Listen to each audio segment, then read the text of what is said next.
Why, hello there, and welcome back. Today, I'll be covering the upcoming premium Tier 7 British destroyer, the Jupiter 42. Along with the Minegumo, the Jupiter 42 will be available during the Battle of the Java Sea event for 90 Java tokens.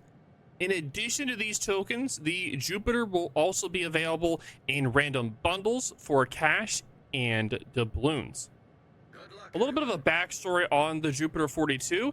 She was a J-class destroyer commissioned in 1939.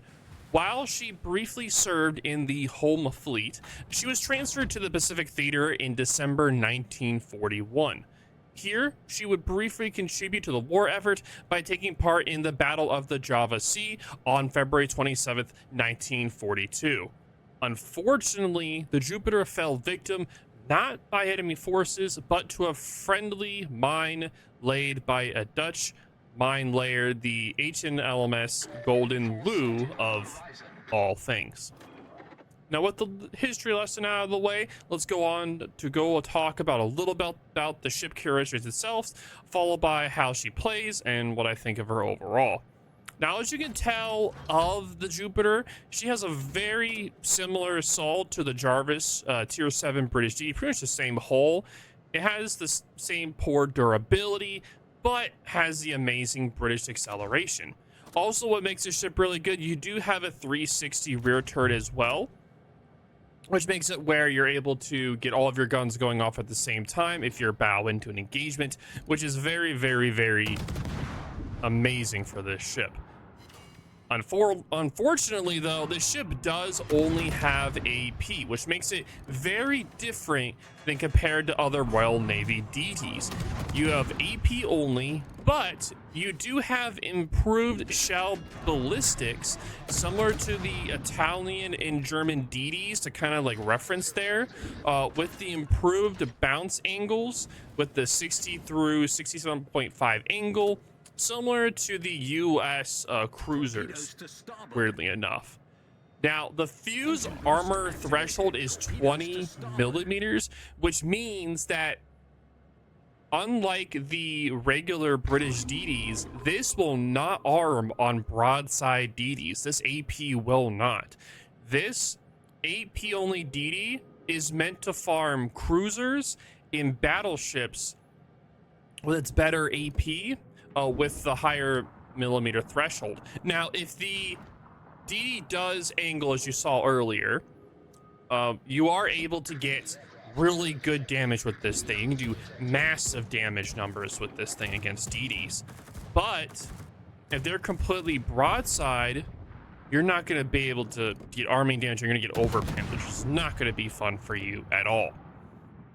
So if someone's smart, they're sitting broadside to you, you're not going to do that much damage to them, unfortunately. So it's best to try to make them try to turn out. Normally, DDs will try to turn out anyway or angle in, so you're able to get your armed AP then, do a lot of damage to it then. Something I would definitely try to recommend. Now, this ship does have amazing concealment. It does have a 5.7 kilometer concealment, which is tied for the Haida for best concealment at the tier. It has amazing concealment, but the guns are really heavily specialized for farming broadside ships at longer ranges, is how I characterize the ship a bit. Funny enough, though, the Jupiter does have a secondary gun, so it is possible to get a close quarters combat with her. I personally have not, but if anyone is ever watching this video and gets the Jupiter, let me know. Or you can post it on my Discord, or even send me an email of the replay showing that you getting the secondary off, so I could like post it as a meme in my Discord, or just post it as a meme anywhere, because it'd be pretty hilarious to see somebody getting a close quarters combat with the Jupiter 42.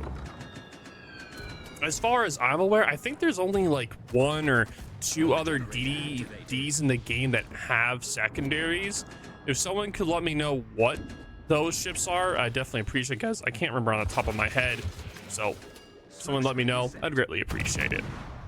Now for the Jupiter, you do get the standard speed boost on top of the Royal Navy Smoke and Hydro, which is notably faster than the other Royal Navy DDs. So the ship is a little bit quicker, which is really nice. Really nice for the tier 7s. I will also say though that just because this ship is more specialized for, say, for farming broadside ships at long range like cruisers or battleships, the fact that it has a 20mm armor threshold also makes it where if it's fighting higher tier DDs, it's able to deal a lot of damage to those more heavily armored higher tier DDs that normally a tier 7 DD would not have a chance to deal with at all.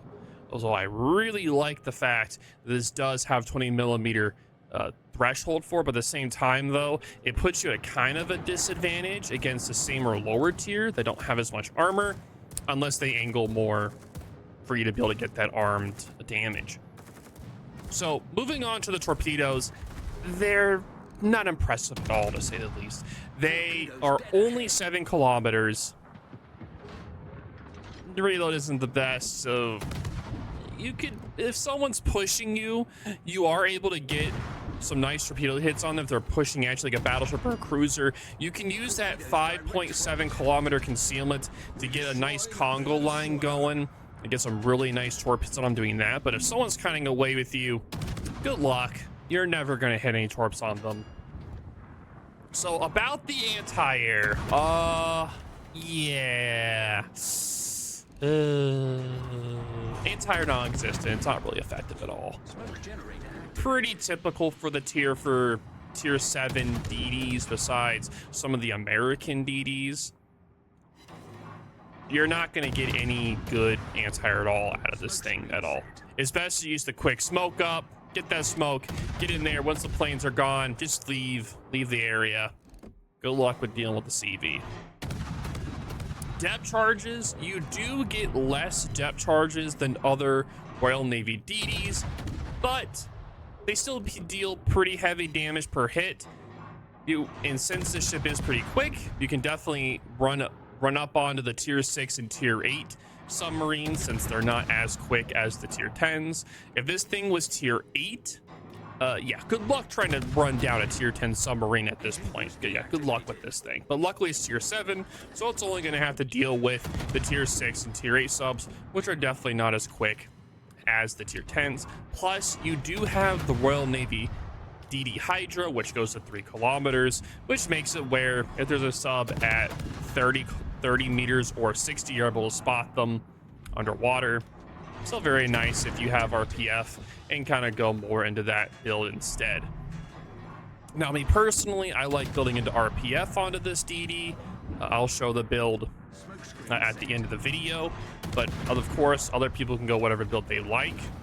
I've been trying to keep it where if you're more of a gumbo DD, have RPF to be able to hunt down or try and know where a submarine is. But if you're more of a torpedo boat, you don't need RPF as much. Like for my upcoming video on the Minegumo, I don't have RPF on it because it's not really gonna be using its guns as much. And since the Minegumo has a 5.4 kilometer concealment, it has such a great concealment, you don't need to know where the enemy's gonna be at for the Ds or subs. If someone spots you, it's gonna be pretty easy where or what is gonna be spotting you. It's gonna be pretty obvious on what it is at that point. So I'd say overall, I think the Jupiter is a pretty weird ship with its kind of like seemingly contradictory strengths.